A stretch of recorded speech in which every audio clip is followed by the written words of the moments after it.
Hello guys, I'm Simon. Welcome back to my YouTube channel Simon's English Class. Today I'm gonna talk about nature. আজ আমি প্রকৃতি নিয়ে কথা বলবো কারণ অধিকাংশ ছাত্রছাত্রীরা বোঝে না আসলে প্রকৃতি কি।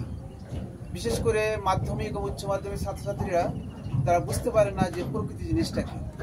তারা অনেক কবিতা পড়ে, নাটক পড়ে, গল্প পড়ে, উপন্যাস পড়ে, প্রকৃতির উপর নির্ভর করে, প্রকৃতির উপর বেসিস করে অনেক কবিতা নাটক পড়ে, কিন্তু তারা বুঝতে পারে না আসলে প্রকৃতি কি।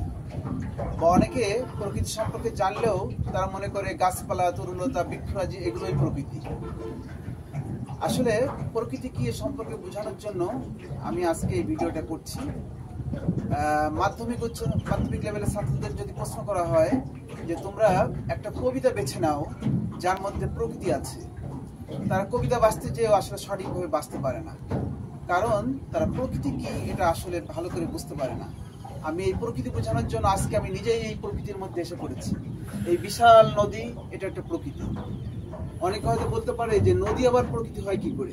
শুধু নদী নয়, সাগর, পাহাড়, ঝর্ণা, এই বিস্তীর্ণ বিশাল আকাশ, এই যে আকাশে উড়ে যাচ্ছে অসংখ্য পাখির ঝাঁক, সাদা মেঘ, এই বিস্তীর্ণ জলাভূমি সবই প্রকৃতি।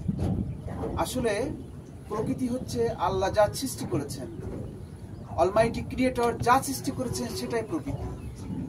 এর মধ্যে রয়েছে এই যে বিশাল আকাশ, পাহাড়, ঝর্ণা, সাগর, নদী, এমনকি আমি যে মানুষ, আমি হিউম্যান বিইং, আমিও প্রকৃতির একটা অংশ। তাহলে প্রকৃতিতে আসলে মানুষের কোনো হাত নেই। মানুষ যা সৃষ্টি করে সেটা হলো প্রকৃতি থেকে নিয়ে তারা সৃষ্টি করে। যেমন বিশাল একটা বন থেকে মানুষ কাঠ সংগ্রহ করে, সেই কাঠ প্রসেসিং করে মানুষ ঘর বানায়, আসবাবপত্র বানায়, মানুষ সেটা দিয়ে বাড়িঘর বানায়। কিন্তু আসলে যে বিশাল বনবনানী, বিশাল যে বৃক্ষরাজি, বিশাল অরণ্য, এটা সৃষ্টি করেছেন আল্লাহ। আর মানুষ সেই বন থেকে গাছকে প্রসেসিং করে তারা একটা রূপ দিয়েছে, আর্টিফিশিয়াল রূপ দিয়েছে। যেমন খনিতে পাওয়া যায় লোহা, লোহা আসলে একটা প্রকৃতির দান, কিন্তু মানুষ সেই লোহাকে উত্তোলন করে সেই লোহা দিয়ে মানুষ প্রসেসিং করে লোহা থেকে বানায় ঘর বাড়ি, মানুষ বানায় গাড়ি, মানুষ বানায় মাইক, মানুষ বানায় ইঞ্জিন, মানুষ বানায় কম্পিউটার, মানুষ বানায় ল্যাপটপ। তাহলে প্রকৃতি হচ্ছে মূল, আর মানুষ যেটা বানায় সেটা হচ্ছে আর্টিফিশিয়াল। তাহলে আজকে আমি বুঝালাম আসলে প্রকৃতি মানে যেটা আল্লাহ সৃষ্টি করেছেন, যেখানে মানুষের কোনো হাত নেই। এই প্রকৃতি নিয়ে অসংখ্য কবি সাহিত্যিক অনেক কবিতা লিখেছে, উপন্যাস লিখেছে, গল্প লিখেছে, প্রবন্ধ লিখেছে, গান লিখেছে। Shakespeare, Wordsworth, John Keats, Byron, Tennyson, Robert Browning অসংখ্য কবিতা লিখেছে এই প্রকৃতি নিয়ে। এই প্রকৃতি নিয়ে বাংলার কবি রবীন্দ্রনাথ, নজরুল, জীবনানন্দ দাশ, বঙ্কিমচন্দ্র, অসংখ্য, মাইকেল মধুসূদন অসংখ্য কবিতা লিখেছে এই প্রকৃতির উপরে। আমি এখন জীবনানন্দ দাশের একটা কবিতা পড়ব, আবার আসিব ফিরে ধানসিঁড়িটিতে, আবার আসিব ফিরে কবিতাটি আমি এখন পড়ব এবং দেখাবো এখানে প্রকৃতিকে, জীবনানন্দ দাশ বিভিন্ন আঙ্গিকে প্রকৃতিকে এখানে কিভাবে নিয়ে আসছে। আমি এখন কবিতাটি পড়ছি।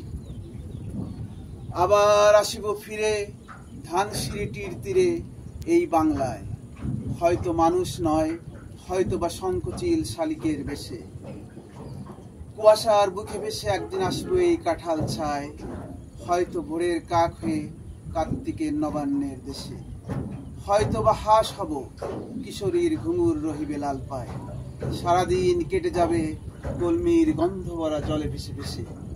আবার আসবো আমি বাংলার নদীমাঠ ক্ষেত ভালোবেসে, জলাঙ্গির ঢেউ ভেজা এই বাংলার সবুজ করুণ ডাঙায়, হয়তো দেখিবে সেদিন সুদর্শন উড়িতেছে বাতাসে, হয়তো শুনিবে লক্ষ্মী পেঁচা ডাকিতেছে শিমুলের ডালে, হয়তো খইয়ের ধান ছড়াতেছে শিশু এক উঠানের ঘাসে, রূপসার ঘোলা জলে হয়তো কিশোর এক সাদা ছেঁড়া পালে ডিঙাবায়, রাঙামেঘ সাঁতরায়ে অন্ধকারে আসিতেছে নীরে, ধবল দেখিবে ধবল বক আমার এই পাইবে ইহাদের ভিড়ে।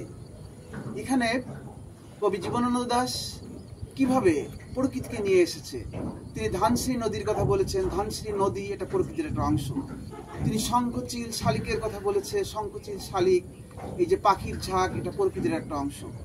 তিনি ভোরের কাকের কথা বলেছেন, কাক প্রকৃতির একটা অংশ। তিনি বলেছে কার্তিকের নবান্নের দেশ মানে এই বাংলাদেশের কথা বলেছে, এই বাংলাদেশ একটা প্রকৃতি। তিনি বলেছেন সুদর্শন পাখির কথা, সুদর্শন মানে শকুনি পাখি, এটা একটা প্রকৃতির অংশ। তিনি বলেছেন এখানে সাদা ছেঁড়া পালের কথা, এখানে নৌকার কথা, এখানে ডিঙির কথা বলেছেন, সব কিছুই প্রকৃতির অংশ। অতএব জীবনানন্দ দাশ তার প্রত্যেকটা কবিতার মধ্যে, বনলতা সেন কবিতার মধ্যে তিনি প্রকৃতিকে এভাবে এনেছেন। তাই আজকে আমি বুঝালাম আসলে প্রকৃতি মানে কি। তাহলে ডিয়ার ভিউয়ার্স, আপনারা বুঝতে পারলেন আসলে প্রকৃতি মানে শুধু গাছপালা নয়, প্রকৃতি মানে শুধু তরুলতা নয়, প্রকৃতি মানে শুধু অরণ্য নয়, প্রকৃতি মানে এই বিশাল আকাশ, এই নদী, সাগর, পাহাড়, ঝর্ণা, এই যে বিস্তীর্ণ জলাভূমি, এই যে স্থলভাগের বিউটিফুল ল্যান্ডস্কেপ, স্থলভাগের দৃশ্য, এই যে অরণ্য, সব কিছু প্রকৃতি। তাহলে ডিয়ার ভিউয়ার্স, আজকের ভিডিওটা এখানেই শেষ করলাম। আল্লাহ হাফেজ।